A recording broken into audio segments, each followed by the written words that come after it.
برادران ملت اسلام، السلام علیکم ورحمۃ اللہ تعالی وبرکاتہ۔ امید ہے آپ تمام حضرات خیریت سے ہوں گے اور آپ تمام لوگوں پر اللہ رب العزت کا احسان عظیم ہوگا۔ ناظرین، آج کی اس ویڈیو میں ہم بات کریں گے پیران پیر روشن ضمیر دستگیر قطب ربانی پیر اللہ ثانی محبوب سبحانی شیخ سیدنا عبدالقادر جیلانی شہنشاہ بغداد غوث پاک رضی اللہ تعالی عنہ کے والد حضرت ابو صالح رضی اللہ تعالی عنہ کے بارے میں۔ ابو صالح غوث پاک کے والد نے جب ایک سیب کھایا تو کیا ہوا؟ عزیزان ملت اسلامیہ، دریا سے جب آپ نے ایک انجانا سیب کھایا جس کا پتہ نہیں تھا کہ یہ سیب کس کا ہے، بھوک کی شدت کی وجہ سے آپ نے اس سیب کو کھا لیا۔ اس کے بعد آپ نے کیا کیا اور کیا ہوا؟ حضور غوث اعظم کے والد کے سیب کا واقعہ آج کی اس ویڈیو میں جانیں گے۔ تو جو لوگ ہمارے یوٹیوب چینل پر نئے ہیں، چینل کو سبسکرائب کر کے بیل آئیکن کو پریس کریں، ویڈیو پسند آئے لائک اور شیئر کریں، چینل کو سبسکرائب کرنا نہ بھولیں۔ بلا کسی تاخیر کے ہم اپنی بات کا آغاز کرتے ہیں۔ ناظرین، ہم جیسا کہ جانتے ہیں غوث الاعظم دستگیر ولیوں کے سردار ہیں، پیران پیر ہیں، روشن ضمیر ہیں۔ تو عزیزان ملت اسلامیہ، غوث پاک کے والد اپنے جوانی کی عمر میں ایک سفر پہ تھے، کچھ ساز و سامان تھا، کھانے پینے کا انتظام تھا، جب تک رہا آپ کھاتے رہے۔ جب وہ کھانا ختم ہو گیا تو عزیزان ملت اسلامیہ بھوک کی شدت بڑھی، بھوک کی شدت کی وجہ سے آپ کو تکلیف ہونے لگی، آپ کے آنکھوں کے سامنے اندھیرا چھانے لگا۔ تو عزیزان ملت اسلامیہ ایک جگہ آپ ٹھہر گئے۔ سفر کرتے کرتے آپ ایک بیابان سنسان جنگل میں پہنچے جہاں کچھ نہ تھا۔ ایک ندی تھی، پانی پیتے تھے لیکن پانی سے بھوک نہیں مٹ سکتی تھی۔ عزیزان ملت اسلامیہ دیکھا کہ کھجور ہیں، کھجور کے درخت ہیں اور ان پر تر و تازہ کھجوریں لگی ہوئی ہیں۔ ہاتھ بڑھایا لیکن ذہن میں خیال آیا کہ یہ مال میرا نہیں ہے، اگر میں نے اس کو کھا لیا تو مجھے اس کا حساب دینا پڑے گا۔ عزیزان ملت اسلامیہ ذہن میں یہ خیال آیا ابو صالح رضی اللہ تعالی عنہ کے، غوث پاک کے والد گرامی کے۔ تو عزیزان ملت اسلامیہ کھجور کو وہیں چھوڑا اور آگے چل دیے۔ اب آگے چلے تو عزیزان ملت اسلامیہ بھوک کی شدت کی وجہ سے آپ کے پیر لڑکھڑانے لگے، بھوک کی شدت کافی بڑی۔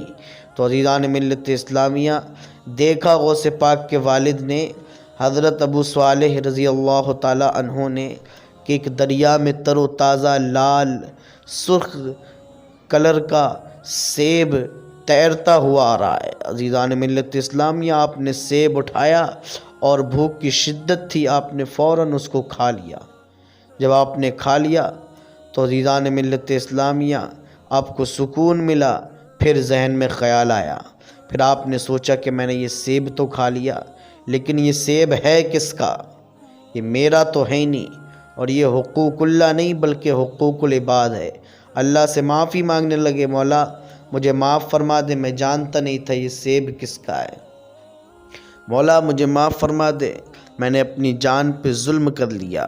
عزیزان ملت اسلامیہ توبہ کر رہے ہیں رب سے، لیکن یہ حقوق اللہ نہیں بلکہ حقوق العباد، یہ بندوں کا حق ہے، اس کو اللہ معاف تبھی کرے گا جب پہلے بندہ معاف کر دے گا۔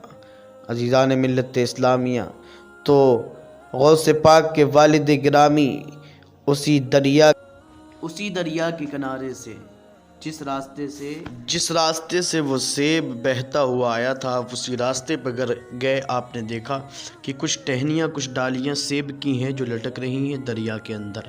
تو عزیزان شیخ تھے، تو عزیزان ملت اسلامیہ آپ نے کہا اس باغ کے مالک آپ ہیں؟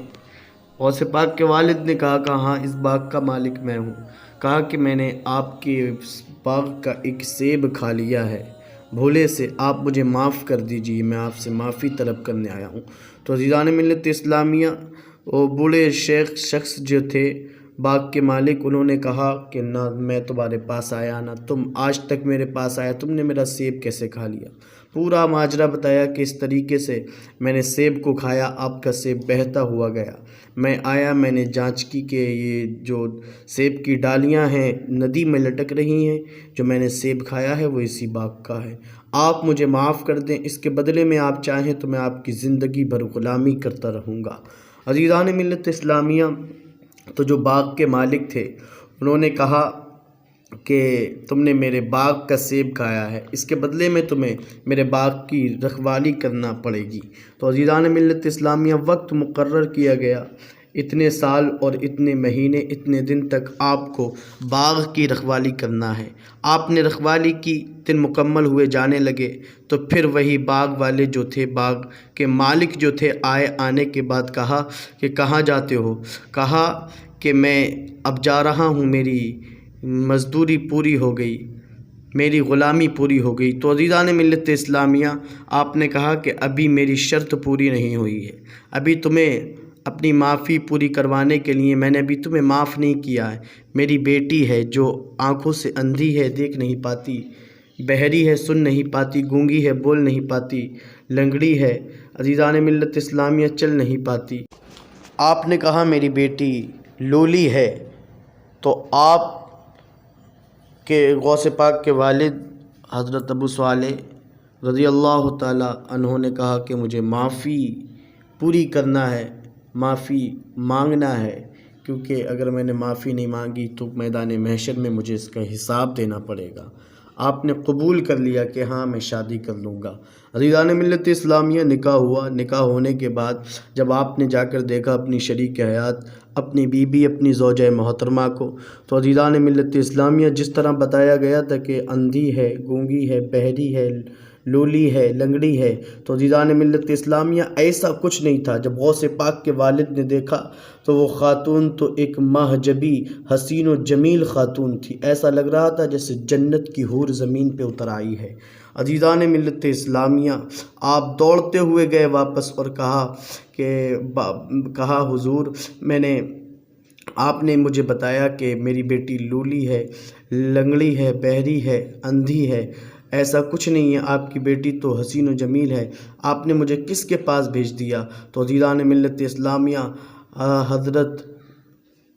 حضرت ابو صالح غوث پاک کے والد کو غوث پاک کے نانا جو باغ کے مالک تھے، عزیزان ملت اسلامیہ، انہوں نے غوث پاک کے والد سے فرمایا کہ میری بیٹی اندھی اس وجہ سے اس نے کبھی حرام چیزوں کو نہیں دیکھا، بہری اس وجہ سے اس نے کبھی ناجائز اور حرام چیزوں کو نہیں سنا، اور بوری اس وجہ سے اس نے کبھی اپنی زبان سے کوئی حرام غلط بات نہ نکالی، اور عزیزان ملت اسلامیہ لنگڑی اس وجہ سے ہے اس نے کبھی بھی اپنا قدم شریعت کے خلاف نہ اٹھایا، اور لولی اس وجہ سے اس نے کبھی بھی کوئی ناجائز کام اپنے ہاتھ سے نہیں کیا۔ تو عزیزان ملت اسلامیہ، یہ غوث پاک کے والد کا واقعہ تھا۔ دیکھیں کتنے متقی اور پرہیزگار ہیں، ایک سیب کھا لیا تو آپ معافی طلب، کتنی دور تک گئے معافی طلب کرنے کے لیے۔ تو ویڈیو پسند آئے لائک اور شیئر کریں، چینل کو سبسکرائب کریں، بیل آئیکن کو پریس کریں۔ السلام علیکم ورحمۃ اللہ تعالیٰ وبرکاتہ۔